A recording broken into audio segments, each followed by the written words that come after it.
Hi everybody, Chad Zunderreiner here, and we are going to talk about remixing and MIDI, and it's going to be sweet. And my dog whining in the background.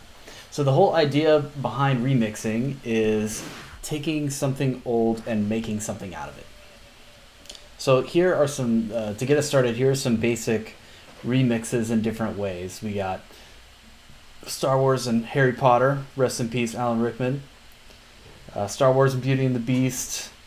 We've got Monty Python and the Holy Grail, Ministry of Silly Walks, mixing with Abbey Road. Here we've got a painting by Belgian surrealist Rene Magritte, and it's being mashed up with Super Mario Brothers 3.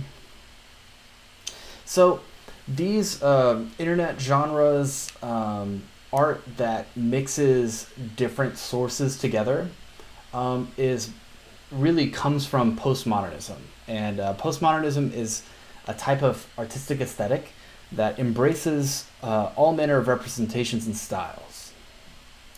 And basically, it's a response to the notion of progress, the idea that the world is continuously getting better, and it's a response that says we are doomed basically to be consumers, and we are doomed to be barraged with a constant amount of commercial imagery, and that we just always have all of this imagery and sound coming at us.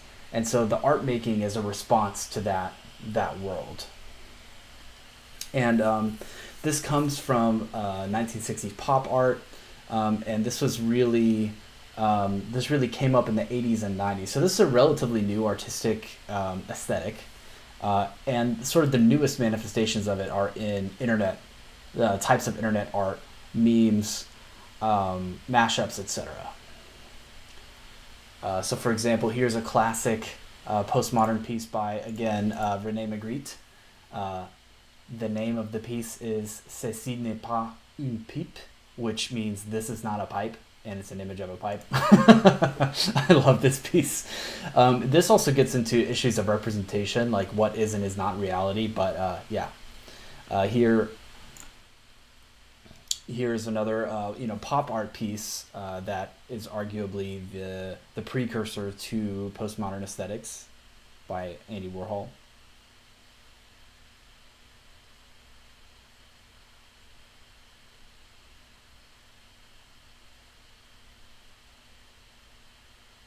Yeah, here's some postmodern philosophy dinosaur comics. So a much easier version to understand is postmodern aesthetics whenever we look at internet genres. So the Photoshop battle, or the Photoshop adaptation, gets this across really well. So visually, it's really easy to understand the way that remixing postmodernism work. Postmodern pieces look very different than non-postmodern pieces. In music and in sound, it's a little bit more complicated because we have a bunch of different possibilities, and we can do remixing in so many different ways. So let's break some of these down. So composition, the idea of a composition is creating a piece that's authored by you. It might be in response to something from history, inspired by some other person's work, but it is primarily supposed to be a piece of original, quote-unquote, original content that is composed by the composer. We've got John Lennon, Dmitri Shostakovich. I think it's really funny how similar they look. Amazing electronic musician and installation artist Marianne Amiche, and of course, Johann Sebastian Bach. So that's composition. What about arrangement? Arrangement actually means a couple different things. So arrangement can mean the adaptation of music for a medium different than that which it was composed. So let's say Verdi writes a piece for opera, and then a bunch of composers like Liszt want to take that Verdi opera and then make a version of it that's just for piano, for one pianist to play. So that's an arrangement of an opera piece for singer, orchestra, for one instrument. Now, in jazz, this means more different things. So, arrangement can mean the reworking of a musical composition. So, not just adaptation, but actually making changes to the composition itself, or the recontextualization of a previously composed work. So, taking something that's previously composed, putting it in a new context in order to make us hear that differently. So, as an example of this, in jazz, let's listen to All the Things You Are, the original Broadway version, and then two other arrangements of this piece. Time and again I've longed for adventure, something to make my heart beat the faster. What did I long for? I never really knew. Finding your love, I found my adventure. Touching your hand, my heart beats the faster. All that I want in all of this world is you. And here's the part that's really characteristically the song. The promised kiss of springtime that makes the lonely winter seem long. You are the breathless hush of evening that trembles on the brink of a lovely song. You are the angel glow that lights a star. And it continues. So the most important part of the song being, you are the promised gift of springtime, da, da, da, da, da, da, da. And then while that's happening in the melody, you have the circle of force happening in the piano. Dun dun dun dun dun dun dun. Very strong melody and chord progression. So here performed in a very like Broadway sort of like musical theater sort of way, although a lot less pingy than a lot of the singers. So let's listen to a very classic interpretation of All the Things You Are as a jazz standard by the legend Charlie Parker.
Man, I could listen to that all day. So good. So we get a couple of changes of, alterations, and we get a big recontextualization. So first of all, in the original version, we have this introduction, and then we get the part that I said was important. You are the promised gift of springtime. That whole part. So what do we have at the beginning of the Charlie Parker version? Listen again.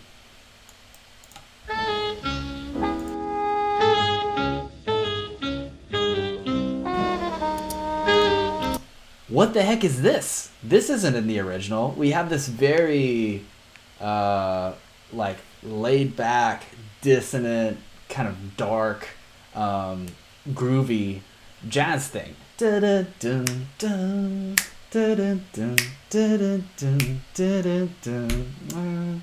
moves down by a half step. This is not like the original at all. So this is a recontextualization of All the Things You Are, the melody, by putting this totally different intro. And then whenever the melody does come in, it's refreshing.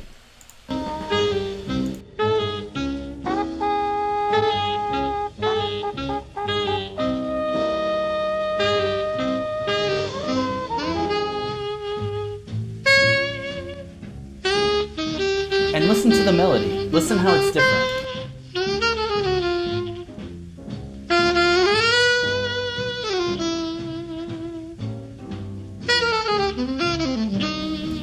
So whenever Charlie Parker plays the melody, he doesn't play it straight.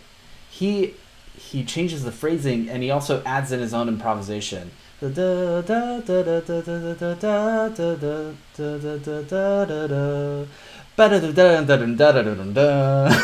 he adds in this whole awesome Charlie Parker thing that he does into the track. So and then we also have different instrumentation, right? It's not female singer piano.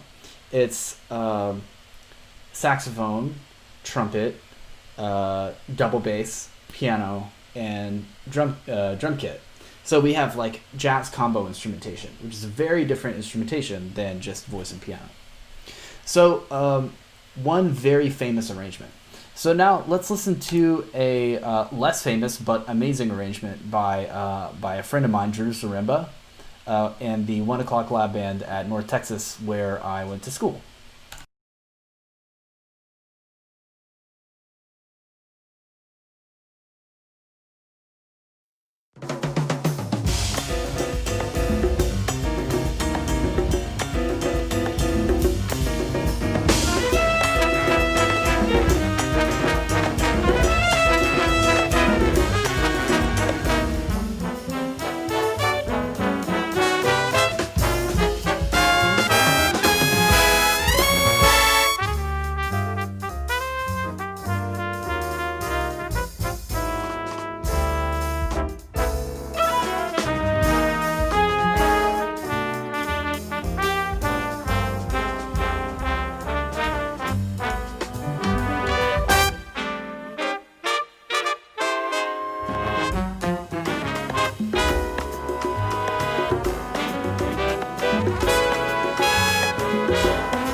All right. So what I hope you hear is that, oh man, are there so many changes to the original version that we heard. We have references to the Charlie Parker version. We have like a Latin feel. We have references to the original. We've got the backbone of the original, and then so many different things written on top. And this, we also have big band, and it's very intricately written. So we're always changing instrumental voice, changing time feel, and there's a lot of material to listen to. So this is a very heavy, a very original arrangement. It's almost more like composing.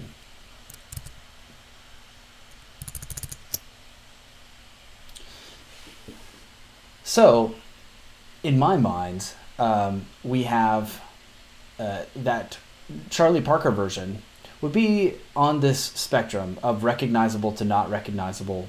It would be something like around like a remix or an arrangement. So I can still recognize the original, but it has a big twist on it. The Drew Zaremba, All the Things You Are, I would put way more over here in the recomposition, more like an original composition. So let's go over the remaining musical terms for this stuff. So we have quotation, and in a quotation, it's just like in a paper, like a newspaper. If something's between the two scare quotes, then it's supposed to be verbatim what that person said, right? If you quote me, you're supposed to say exactly what I said, more or less. Recomposition is taking a lot of liberties with the piece and putting a lot of original content in there. Remixing can just be like taking the mix of a song and redoing it, or it can also be like sampling in hip hop, where you take part of an original song, you re-record it, loop it, and then build something on top of it. That's also a type of arrangement recomposition. And then a cover. A cover should be easy to hear what the original is. So like if I'm in a Led Zeppelin cover band and we are trying to play the song Stairway to Heaven, and you can't tell that we're playing the song Stairway to Heaven by Led Zeppelin, we are a bad band.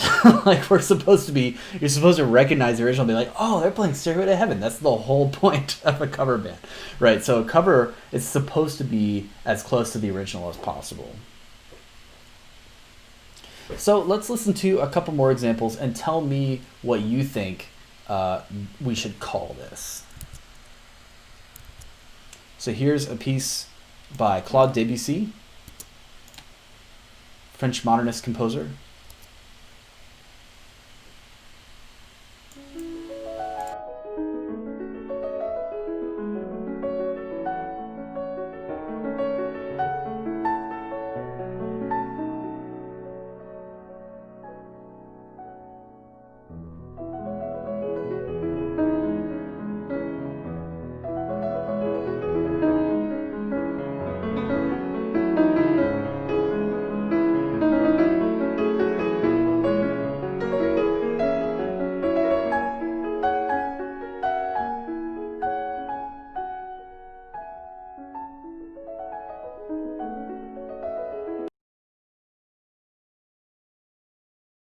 Oh yeah, it's like getting a massage. Amazing. And here is a version of that same piece by electronic music pioneer Isao Tomita. I think that's from the 70s. Yeah, I can't remember.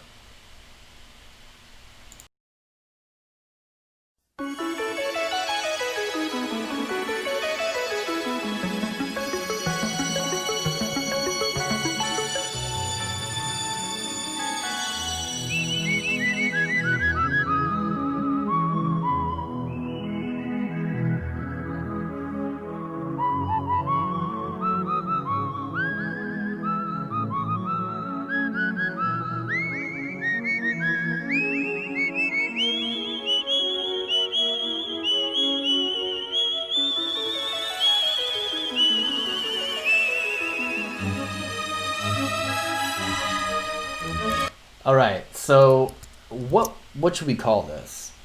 So think about how recognizable do you think the original is? And how much original content did Isao Tomita put into this version of Claude Debussy? For me, I think it's somewhere around here. Like, I can hear that that it's an arrangement. Like, I can hear that there is a lot that's different, right? Like once the whistling comes in, it's like, whoa, okay, that's really different. Like, nobody whistled in the original Debussy version, right? And the electronic instruments have such a different flavor.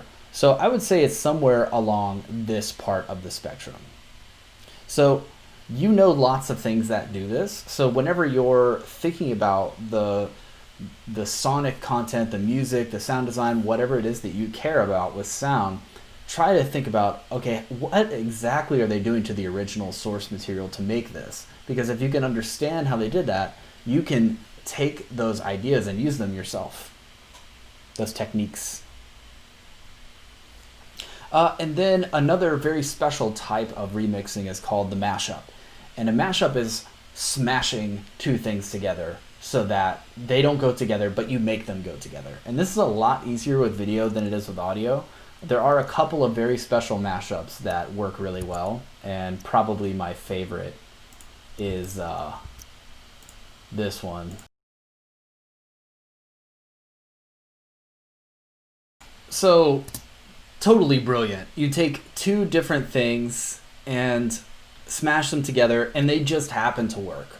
Like Jake singing Bacon Pancakes in Adventure Time, and oh shoot, is it Mary J. Blige? I can't remember the name of the artist. No! Who's the artist?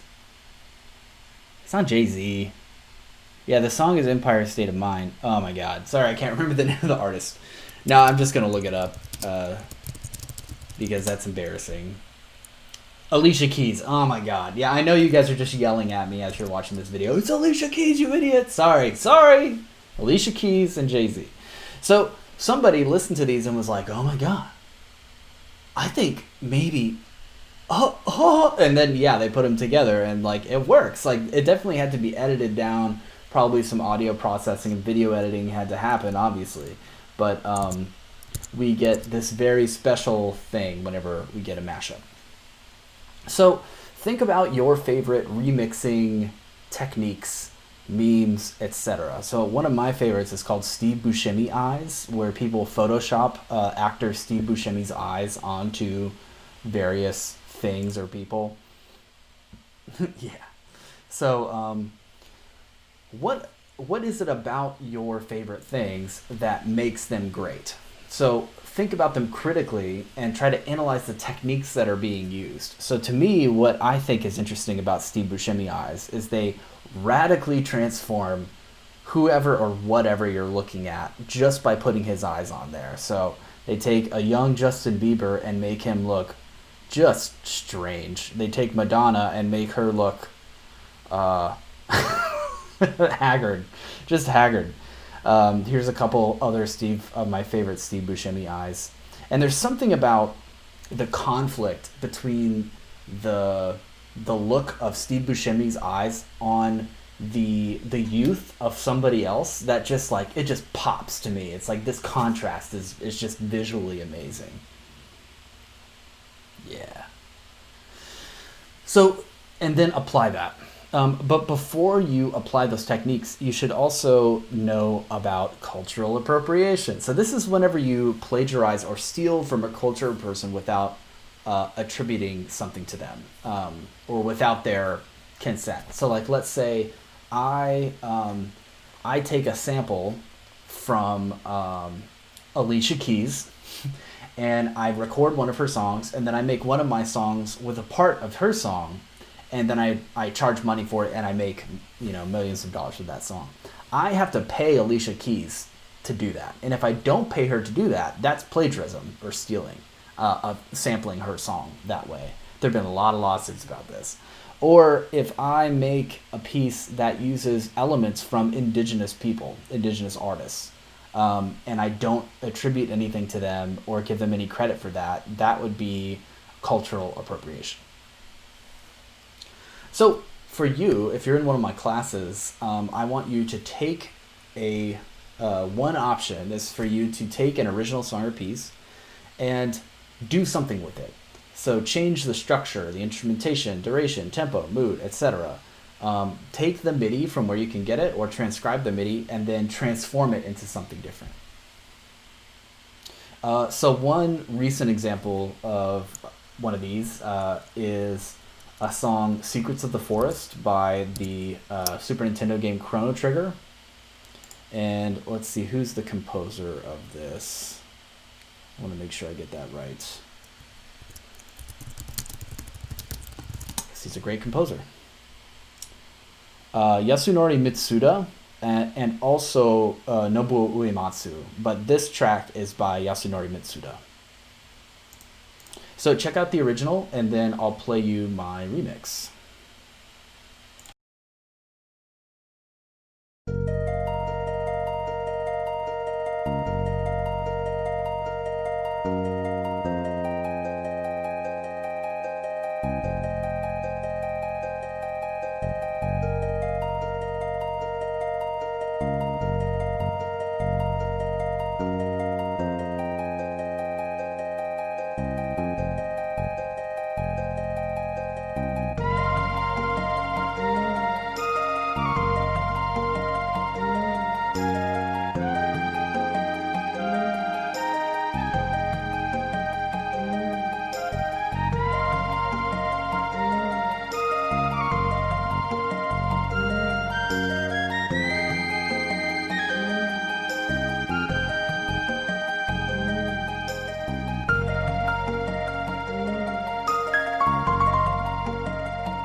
and there's the loop right there. So the whole track is 2 minutes and 15 seconds long. And I made a version of this in sort of, I guess, like lo-fi hip-hop style. And actually, my brother asked me to make him some beats, which I don't really do. I'm not really a beat maker. But I decided to make him some beats for his birthday based on this game, which we both love very much. So I'll play it for you, and then I'll talk you through the session a little bit. DJ Relax.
That's what I get for playing something from Logic.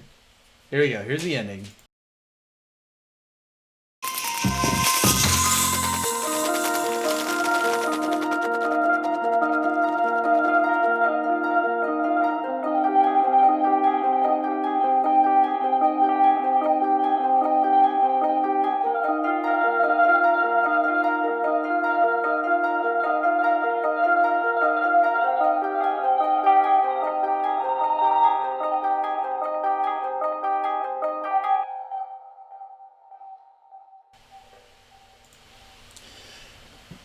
Okay, so first of all, shout out to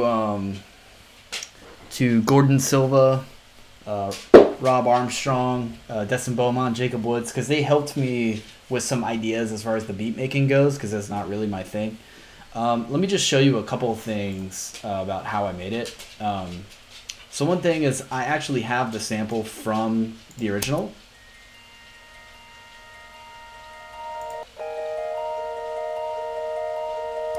So that's one thing that's just directly it, and I just EQ'd it. and you can see that I looped it. I only used 2 sections from the song, so I just used that beginning vamp.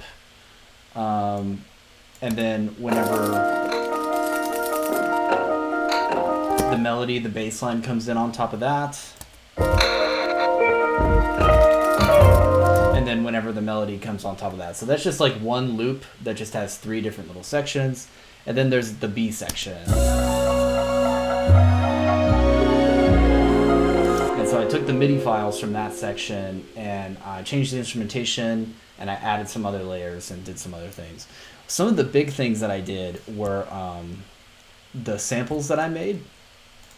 So I took a recording of an egg beater, an antique egg beater that you like crank. I made some recordings of it.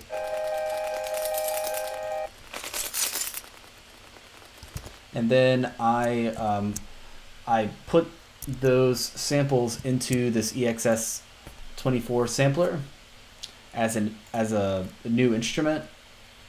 And then I used all kinds of DSP techniques. So I have just on this one, just an EQ. On the snare, I have a gated reverb. On the kick, I have a bass boost and a compressor. And so here's just the and I did quite a lot in terms of like composing different stuff for it.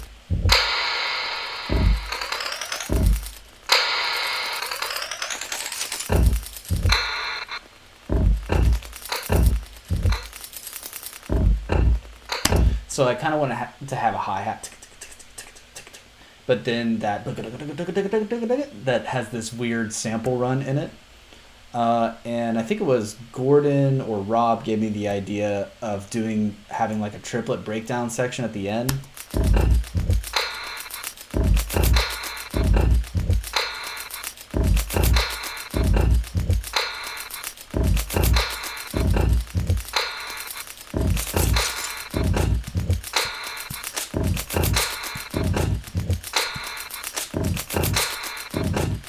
So, I composed it, but much credit to them for helping me out with the ideas. So I do not know how to compose in like hip hop style at all.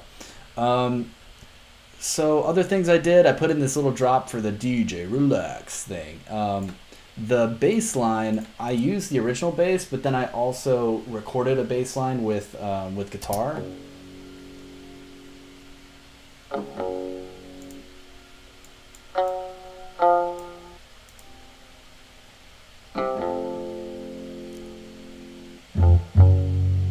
To give it some more body.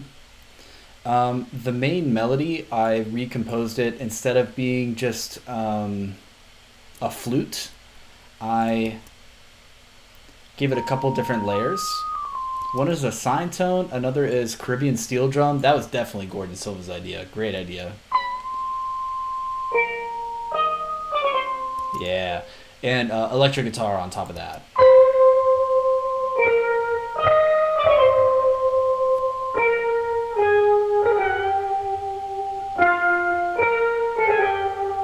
Which I played. Other things, the harp part, this part. I left the MIDI for that in, but then I also recorded the guitar part playing the harp part in stereo. So a couple of notes in this guitar and a couple of notes in this guitar, and I did a mirror EQ with those two.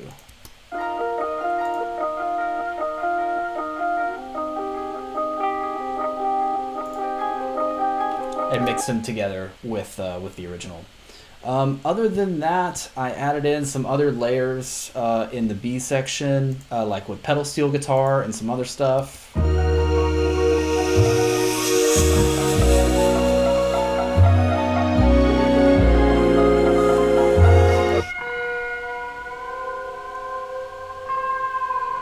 So that's pedal steel guitar like in country music. I have one right here. And I added in some other guitar stuff, and I changed the form of it. So instead of being a 2-minute loop that basically goes A B C A B C D A, something like that, I just go A B A, and then outro, or A. So here we go. Intro, AAB, AAB, and then outro. So I make it a much simpler, more of a song form, like in hip hop or like in pop music. So I did a lot of stuff to this to make it, give it a different vibe, give it a different sound, and it transforms the piece quite a lot.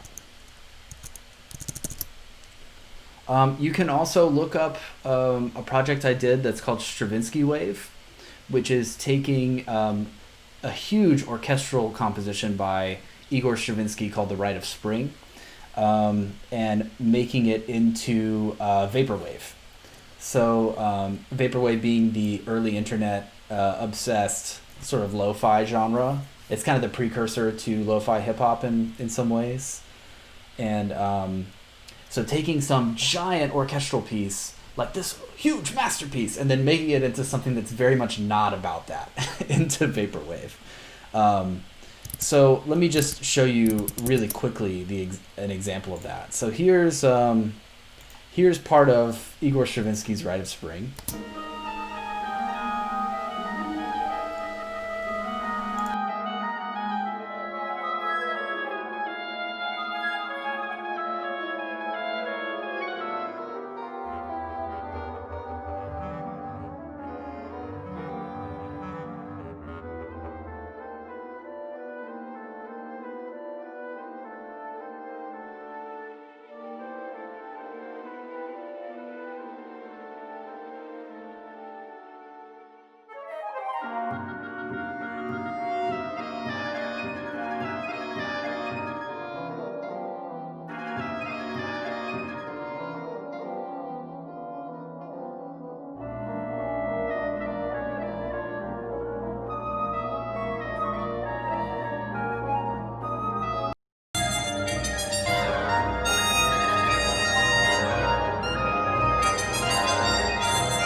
So what I hope you can hear there is that it's complex. There's a lot of layers. Basically, Stravinsky composed it something like using MIDI, where he wrote down these little cells, these little bits of ideas, like da da da da da da da. That's like one little thing that he would write down, and then he would have all these scraps of paper, and he would move them around on the table and like put 10 scraps of paper all on top of each other, like next to each other, and go like, oh, what would it sound like if I had all these playing at once in the orchestra?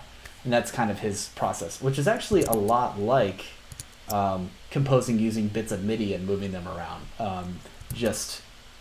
But he was hearing it in his imagination, not in a digital audio workstation, not in a DAW. But the idea is you have this giant piece, and then you make it into something way lamer and more nostalgia driven. So here's my little Stravinsky Wave idea.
So as you can hear, I took some of the cells from Stravinsky and then I recomposed them, put them on top of each other in different instruments, and then I added a little goofy beat,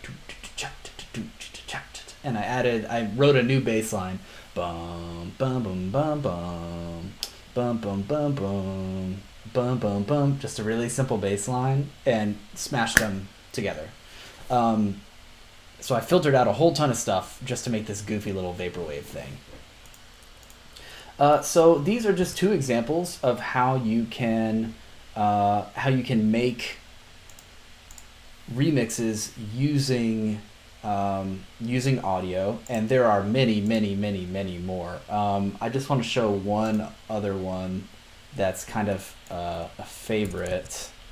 Actually, I'm not sure which one this is, but I do want to play at least one more. Jones Big Ass Truck Rental is pretty amazing, but let's see what this first one is here. If it'll let me.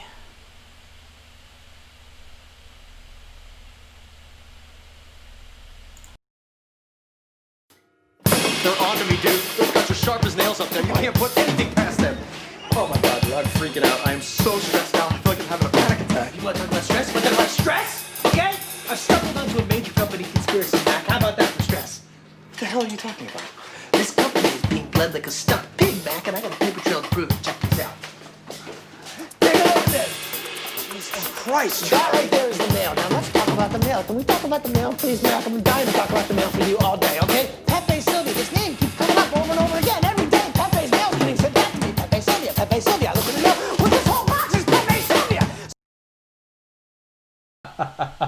Yeah, amazing. So you have musicians that will transcribe things from TV shows and make them into live performance pieces like this. I love this so much.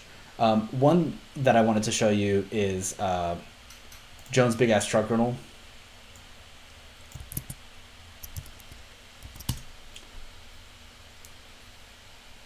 Out of the highway where you can store all that So this is the original. stuff my way down here at Jones Big Ass Truck Rental and Car Storage.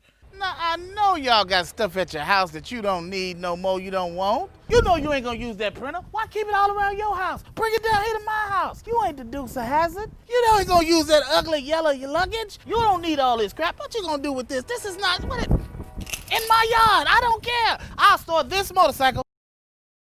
Okay, so that's the original, and then musicians started taking this and performing with it.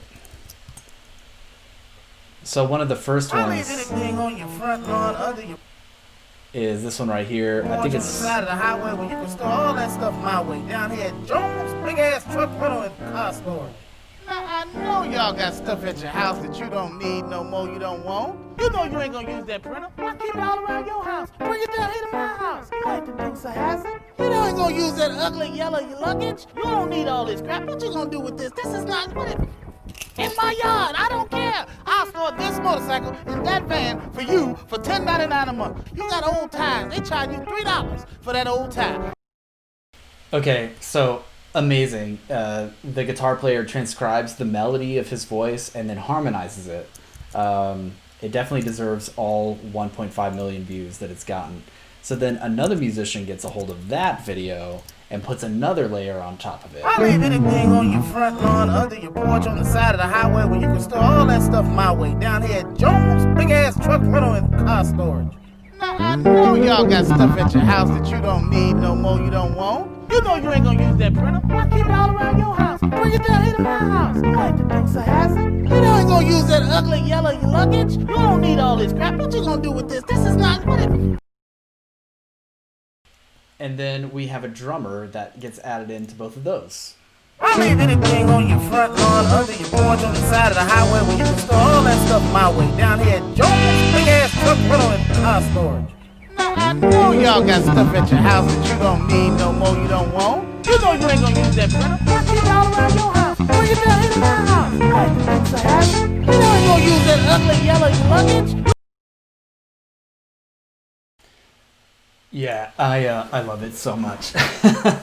So this is a deep dark hole basically that you can fall down of all these remixing techniques and the way that they're being used right now, because the internet has such an explosion of postmodern meme oriented artwork these days. So go out there, make your own, enjoy yourself, and whenever you make something, send it to me because I want to see what you're up to. That's it for today. See you guys later.